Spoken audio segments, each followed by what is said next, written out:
Latinos represent the fastest growing voting population in the country and could determine election results, especially in key states like Arizona, Colorado, and Nevada. Since the last midterm election in 2018, an additional 5 million eligible Hispanic voters were added to the voting rolls, according to the Pew Research Center. Now, that number represents 62% of the total growth of all eligible voters. And as Latino voter turnout has increased, some are surprised by the increase in Republican support among Latino voters.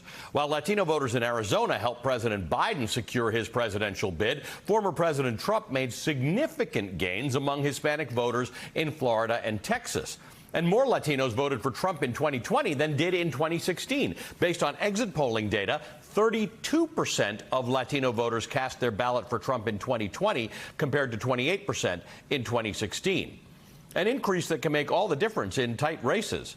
Some people were left questioning the perceived eroding support for Democrats among Latinos. But in fact, the myth of a monolithic Hispanic vote is simply that. It's a myth. Latino voters represent a diverse demographic, and they vote based on personal experience. For example, Cuban Americans and Venezuelans, they see the perceived threat of socialism as top of their agenda. Meanwhile, for Mexican Americans in Texas, secure borders are a top concern. My colleague Paula Ramos explores the critical voting bloc in MSNBC's The Field Report. Here's a preview. Part of what really resonated with voters here was your campaign slogan. It was God, family, and country. What does that mean to you? Dios, familia y patria. ¿Qué es eso para usted? Significa mucho. Significa quién soy. I wouldn't be who I am today if it wasn't because I live in prayer every single day. I want to welcome Paula Ramos, host of MSNBC's Field Report, back to the show. It airs tonight, by the way, at 10 p.m. Eastern. Good to see you, my friend. Thank you for being with us. You know, even the language we use when we try and do it right, when I talk about Latinos and Hispanics as a voting bloc, just not true. It's not. I mean, just look at this picture, right? This is why you're exactly right.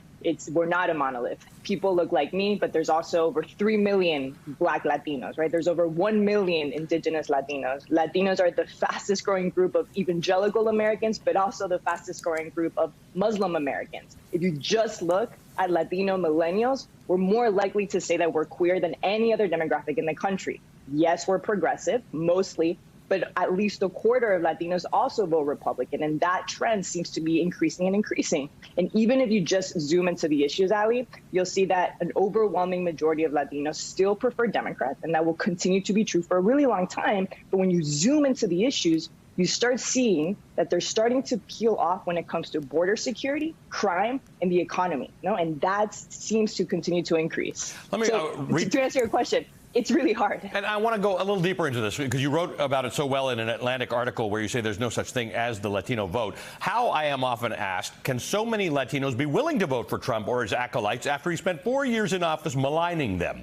In some ways, it's an insulting question because it presumes that non-Latinos know our interests better than we do. It's ridiculous to imagine that Latinos would all think or vote the same way. There are more than 60 million of us, representative of different national groups with different accents, histories of migration, and cultural tastes. Has such a varied group ever formed a solid bloc? And the answer's got to be no.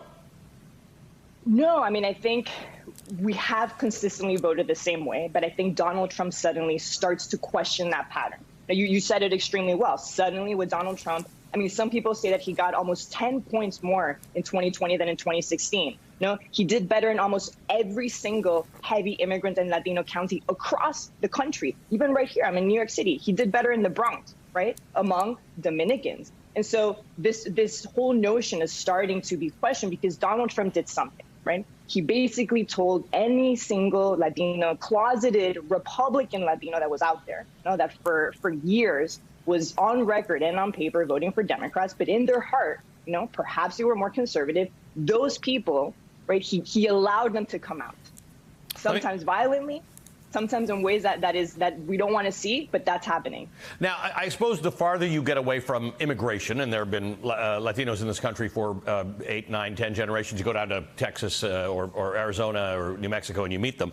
But the farther you are away from it, the more you get to choose from across the normal scope of ideological and political questions. But if you're closer to it, what I've found is if you talk to people from a lot of Latin American countries where there were socialist governments, their big issue is socialism or communism, and that tends to push them toward Republicans in the United States. Others are, as you say, concerned about immigration. Some would like more liberal immigration policies, and some would like tighter borders. But even on what they might consider some of their main driving issues, they're not the same thing. It's not the same thing, right? I mean, the top issue has always been consistently the economy. That's always been the number one issue. The myth is also that when you talk about Latinos, it's immigration. That's not true.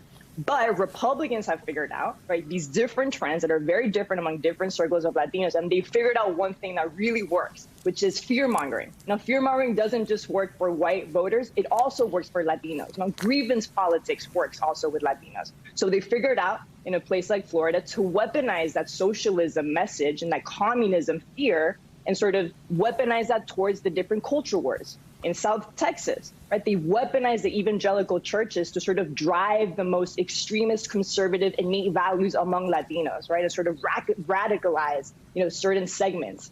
Anywhere across the country, you see these evangelical churches sort of really tapping into Latino voters. In a place like Virginia, in District 7, they've weaponized the crime issue and the fear-mongering to really divide Latinos. And so that's one thing that's consistent. This strategy of creating fear also works with brown folks. Paula, I just want to make sure that if one of us gets canceled, it's me. I inadvertently plagiarized you on your behalf. The article I quoted from The Atlantic was by Geraldo Cadava, but I know that it accentuates the view that you had on this matter, so I wanted to say that. So I just want to correct that for my viewers. If they're looking for that, that's where that comes from.